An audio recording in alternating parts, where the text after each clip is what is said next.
Hello students, आज हम करेंगे बहुत ही इम्पॉर्टेंट थ्योरम चैप्टर 6 ट्राइंगल से। और थ्योरम है हमारी बेसिक प्रोपोर्शनैलिटी थ्योरम, जिसे थेल्स थ्योरम से भी जाना जाता है। ये है हमारे एनसीईआरटी टेक्स्ट बुक के पेज नंबर 124 पर और थ्योरम नंबर है 6.1।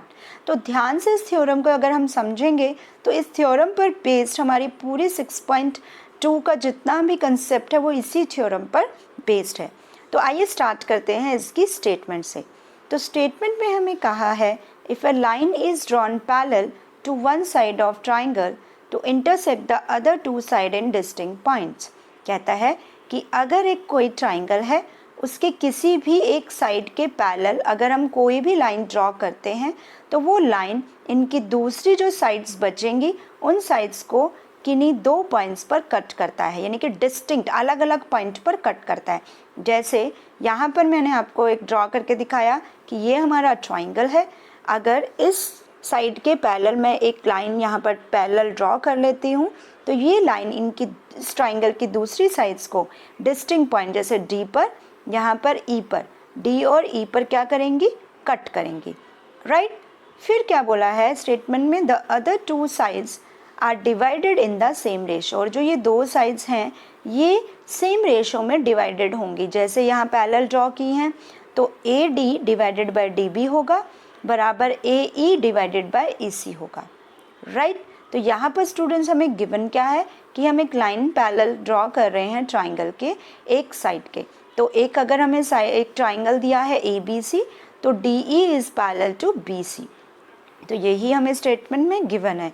और जब भी हम थ्योरम करते हैं, कंस्ट्रक्शन करते हैं, तो हमें गिवन ज़रूर लिखना होता है। थ्योरम में यहाँ पर भी आपके मार्क्स ऐड रहते हैं, राइट। तो गिवन हमें ज़रूर लिखना है। उसके बाद टू प्रूव, हमें प्रूव करने के लिए क्या कहा है, हमें कहा है कि दो साइड्स जो बोला है other two sides are divided in same ratio, कि अगर पैरेलल है, पैरेलल लाइन ड्रॉ कर रहे हैं हम ट्राइंगल के एक साइड के, तो जो पैरेलल नहीं है वो दो लाइंस जो होंगी, जो दूसरी लाइंस होंगी, उनका रेशो होगा बराबर। तो रेशो कैसे, A D divided by D B बराबर होगा ए ई डिवाइडेड बाय ई सी। ये हमें करना है प्रूफ। आई होप आपको गिवन एंड प्रूफ का समझ आ गया होगा। अब हमें कंस्ट्रक्शन करनी है, क्योंकि जब भी हमें थ्योरम प्रूफ करनी होती है तो हमें कोई ना कोई तो कंस्ट्रक्शन करनी ही पड़ेगी, राइट। तो कंस्ट्रक्शन में हमें क्या करना है, कंस्ट्रक्शन में हमें करना है join B E and C D. तो बी को ई से जॉइन करना है, सी को डी से जॉइन करना है और ई एन परपेंडिकुलर ड्रॉ करना है ए बी पर and D M perpendicular draw करना है ए सी पर। तो ये हमें करना है कंस्ट्रक्शन, राइट। अब हम प्रूफ की तरफ जाएंगे कि प्रूफ कैसे करना है हमें।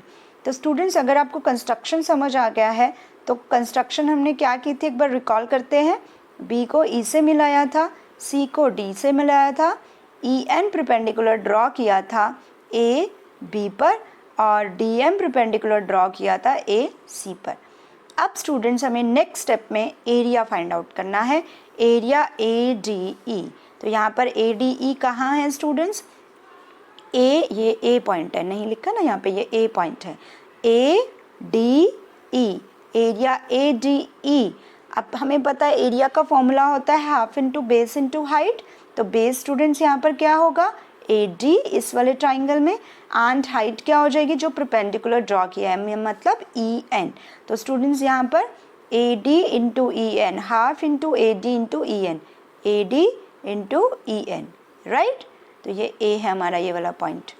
अब यहाँ पर एरिया अगर B D E find out करना है, B D E, B D E, तो बी डी में half into base into height क्या हो जाएगा, बेस तो डी बी हो जाएगा, हाइट सेम यही परपेंडिकुलर रहेगा ई एन, राइट। तो ये हमने इसको एक फर्स्ट नाम दिया, इस इक्वेशन को दे दिया सेकेंड नाम।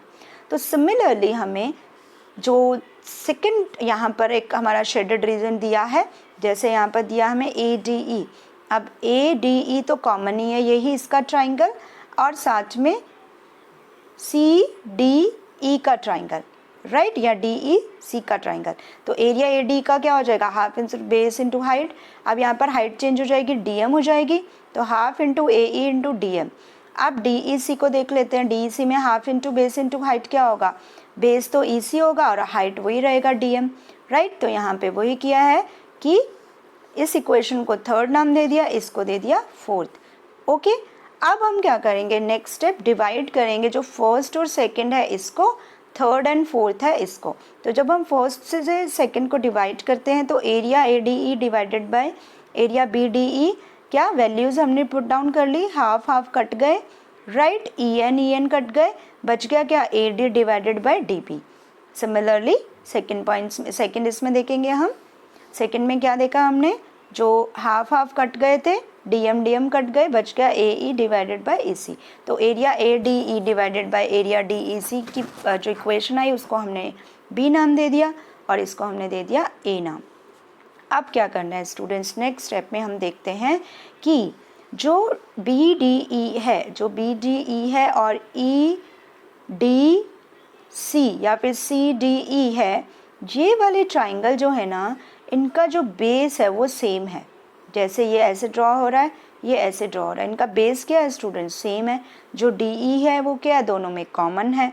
तो अगर बेस कॉमन होता है तो होता क्या है, जो बेस, उस बेस के ऊपर जो दो ये ट्राइंगल बनते हैं इनका एरिया होता है बराबर। तो यहाँ पर ये वाला हमें कंसेप्ट डालना है, राइट।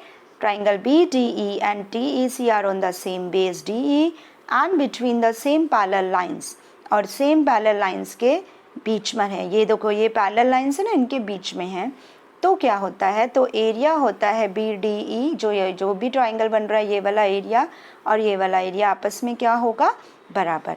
अब स्टूडेंट्स एरिया BDE और DEC अभी हम फाइंड आउट करके आए, एरिया ADE तो कॉमन ही है, तो यहाँ पर हम इसकी वैल्यू पुट कर देंगे। तो हम देखते हैं ये क्या आ जाएगी वैल्यू हमारे पास वैल्यू आई है AD डिवाइडेड बाय DB, ये देखिए AE डिवाइडेड बाय EC, ये देखिए। तो अब हम जो प्रूफ करना था हमारे पास वही आ गया। तो हमने क्या दिखाया कि अगर किसी ट्राइंगल में कोई लाइन पैरेलल होती है ट्राइंगल के किसी साइड के, तो जो दूसरी साइड्स होती हैं वो क्या करती हैं, दो डिस्टिंक्ट पॉइंट पे कट करती हैं और उनका रेशियो हो जाता है बराबर, राइट। आई होप आपको थेल्स थ्योरम और बेसिक प्रोपोर्शनैलिटी थ्योरम का कंसेप्ट क्लियर हो गया होगा। Thank you.